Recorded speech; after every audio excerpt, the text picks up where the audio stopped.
Hey guys, and welcome to the vlog. This week has been such a busy week. We've been working on the incubator. We've had my dad's 52nd birthday as well, that we've done a big surprise for him, which was fantastic. What I want to do this week is just touch on a few things that have been going through my mind lately regarding reptiles, incubation, and also give you an update on a few of the other projects that we're doing. So how about we start with the incubator that I've been working on, shall we? So over here, we've just added in the LED lights that we got yesterday, and we'll be adding in a thermostat and then buying a heating cord as well. So that will be our heating element to keep that temperature at around 30 to 31 degrees Celsius. So what I'll do is most likely have a heat cord around the side, and then on the other side as well, and that should keep the temperature around that gradient with obviously a thermostat in place. So that's what we've got so far, and that's the product that we have. So let me know down in the comments below what you think of the incubator. I think it looks absolutely fantastic with that light strip there. It was a bit of a pain to get going at first, but since it's all done now, it actually is looking really good. And you can also change the lights on it as well, which is great. So you can change the color to any color you want, really. So that's fantastic.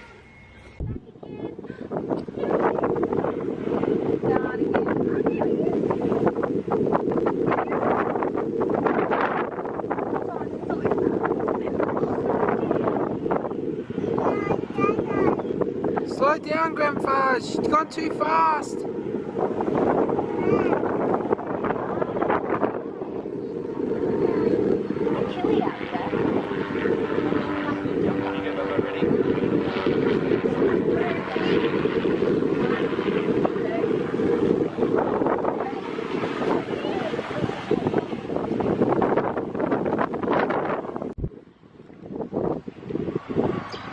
How'd you go?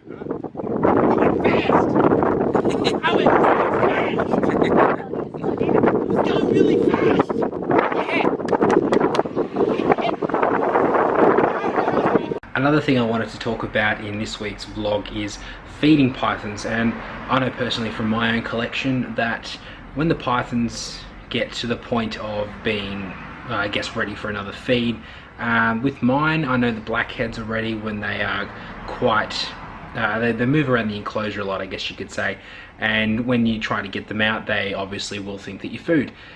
Even with the spotted pythons, like the Anterasia species, they do similar things like that. They're a bit touchy, and they think everything that touches them is food. But in saying that's my own personal collection. You might have something that's a bit different and be able to tell when your pythons are ready to feed.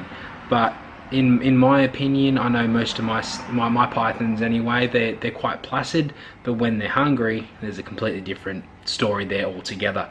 So what I try and do is I try and feed them once to twice a week, depending on the python, of course. And with most of ours this time around, we're just feeding them up, getting them ready for the next season. So that'll be a great way to explain a few things for you. Hopefully it does help with when you're feeding your pythons. You're able to notice these little traits that's going on. Like the more that you keep reptiles, especially pythons, snakes, even some elapids, you'll be able to tell with their body language what's going on, and when not to touch them, when to handle them, just to get them out and interact with them. But for us, we don't necessarily interact with our reptiles too much, just as they are purely for education and for the great aspect of being able to breed them as well, which is a fantastic opportunity for anyone that keeps reptiles anyway. So on to the next thing. And the last thing I wanted to touch on in this week's episode is it is breeding season now. It's all actually hatching season now, which for this mum here, we've got those 2 eggs that are almost ready to hatch. So we're hoping to get some nice wormers from this girl. And we have been seeing a lot of posts on Facebook regarding different breeders and new time breeders hatching their first sort of first clutches.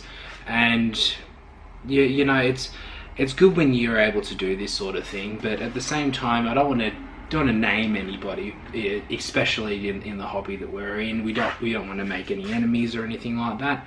But the big thing would be, when you breed, you have to make sure that you have time to take care of the animal.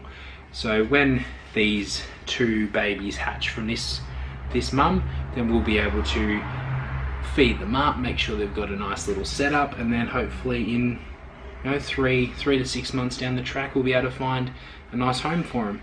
But we don't want to go selling them straight out of the egg, because they're not ready, they're not shedding, they're not feeding by themselves, and it just makes it hard for the next owner. And I know a lot of people do put in their ads that it should be an experienced person buying the clutch, but when you've got time constraints, just don't breed. You don't want to be putting pressure on the animal, pressure on yourself, and then trying to sell these hatches that you either don't have money for, don't have time to care for, and there's just no chance of a great survival rate for them. So it's basically just a money grab, and that's not what we're in it for. We're in it to make a bit of money back for ourselves, all the time that we put in, all the utilities and stuff like that. But we want to be able to educate people and learn more about the species that we're working on. Like for us, we do love the Woma pythons and the black-headed pythons, and that's why we're working with them. We're not in it to make $1 million, and everyone knows that. There's no chance you're going to make $1 million breeding reptiles. By the time you add everything in, there's nothing left to make. So I just wanted to touch on that. It's a bit different to what we normally do, but at least you got to see Mama Woma here, which is a good thing. And I just wanted to let you guys know what's been going on upstairs, and it's just, it's great to be able to work with these guys, and we don't want anyone to perceive us the wrong way. So that's a bit of a sidetrack for you. We've got some good stuff planned for next week, so drop a comment down below and let me know what you thought of the episode. Make sure you subscribe and hit that notification bell for me. Until next week, I hope you enjoy your week. See you later.